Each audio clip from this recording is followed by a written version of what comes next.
Yeah, I want to talk to you about Heman Bekele, a 14-year-old ninth grader at W.T. Woodson High School in Annandale, Virginia, who recently made headlines by winning the prestigious 2023 3M Young Scientist Challenge. This competition, organized by 3M and Discovery Education, celebrates the ingenuity of middle school students across the nation. Heman was born in Ethiopia and moved to the US at the age of 4 and was acutely aware of the issues related to sun exposure and the prohibitive cost of skin cancer treatments, stating, quote, "I always thought people constantly getting hit by the really hot sun and not having the awareness or even the knowledge that this is a really dangerous issue. So then when they did get diagnosed with skin cancer from all of that exposure, they weren't able to afford any sort of treatment. The average global price of skin cancer is over $40,000. This knowledge and his personal experiences fueled his passion for creating an accessible treatment option.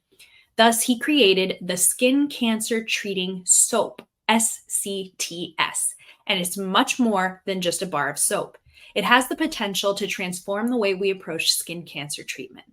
Filled with carefully selected cancer-fighting chemicals, this compound-based soap is not only effective, but also incredibly affordable. Heman's determination to create an accessible solution stems from his deep empathy for those who couldn't afford conventional treatments, often priced beyond the reach of many.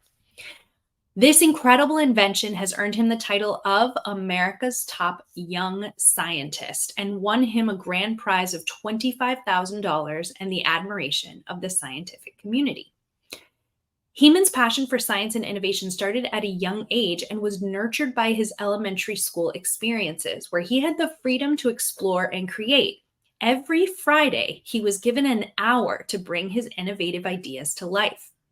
Then he had mentorship experiences allowing him to navigate the complexities of the scientific processes, guiding him through the challenges and triumphs of product development. Heman's soap is a testament to his ingenuity and creativity by combining knowledge of chemistry with an understanding of societal challenges. He plans to obtain FDA certification and a provisional patent for his soap with hopes of bringing it to the market by 2025. And Heman wasn't the only young innovator making waves in the competition. There were other remarkable students showcasing their innovative projects, ranging from cost-effective microneedling patches to epilepsy detection gloves to ultrasound hamstring lesion detection devices. It was a little hard to say. And these young minds are not just dreamers, they are doers, paving the way for a brighter and healthier future. As an educator, it's really exciting and heartening to witness the passion and dedication of students like this. Their achievements remind us of the importance of nurturing creativity and curiosity in our classrooms. And did I hear you correctly, Sarah, when you said that Heman is in middle school? I think when he put in the project for the award, he was in middle school. He's a current ninth grader at a high school in Annandale, Virginia. I think when I was in 8th/9th grade, the scientific innovation that I was doing in school was we made our own ice cream out of milk and rock salt. And, we thought that was quite the innovation. But this is astounding. And I'm hearing a lot of these stories lately about, these national science fairs where these students, the winners, but even like some of the ones who don't win, but get close to winning, are producing things that are just beyond what we would imagine to be the capability of students of this age, and it speaks to, the quality of the education these students are receiving, and just the dedication that they have to this. And there was one piece in particular that I want to harp back on with you, that you mentioned there towards the end, which is how Heman's innovation is a testament not just to the great education he's received in the sciences, but also the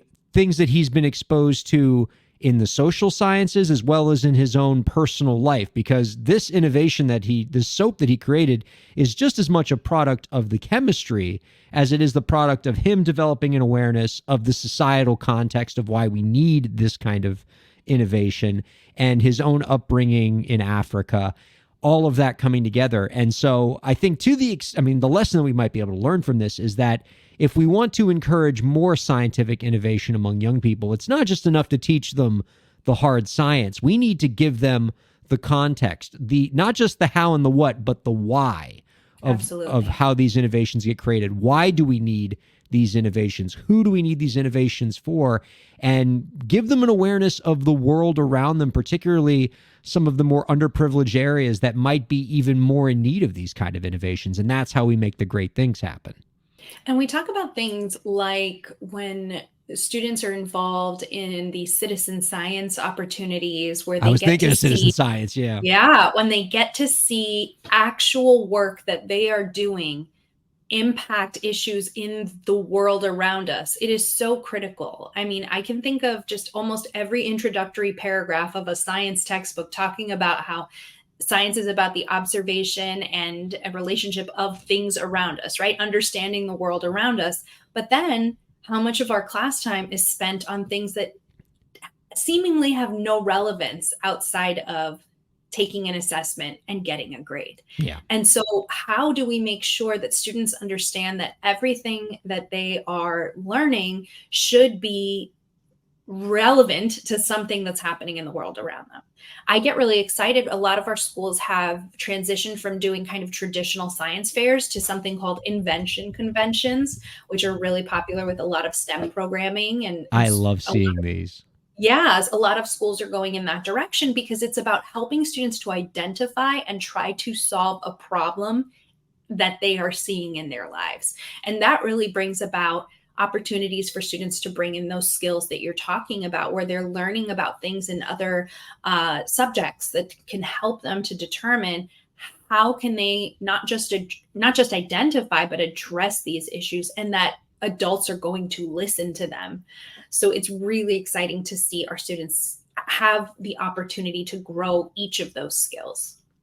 Yeah, we see great things happen all the time when we mix the science with the why of the science. I'm And reminded of the Teachers of the Year nominees that we profiled, and we had that one nominee who was a science teacher, and her name is yeah. escaping me, which bums me out. But she was a science teacher who taught her kids about science through the lens of helping save a lake in Mhm. her Colorado community, I believe it was.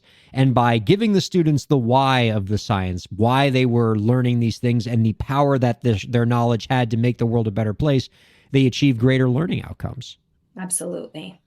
And I know that when we do have these invention convention type things, it's even made more powerful when there's a cross curricular component. So, science teachers working with the language arts teachers and the science teachers and the social studies teachers to bring these issues together and helping students to see that there is a connection, not just that we say this is important someday.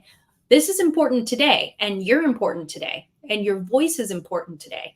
And I do think that with, the proliferation of a lot of things on social media, students at a younger age do see themselves making a difference, not just one off this 1 in a billion, 1 in 8 billion person, but students like them are doing things every day.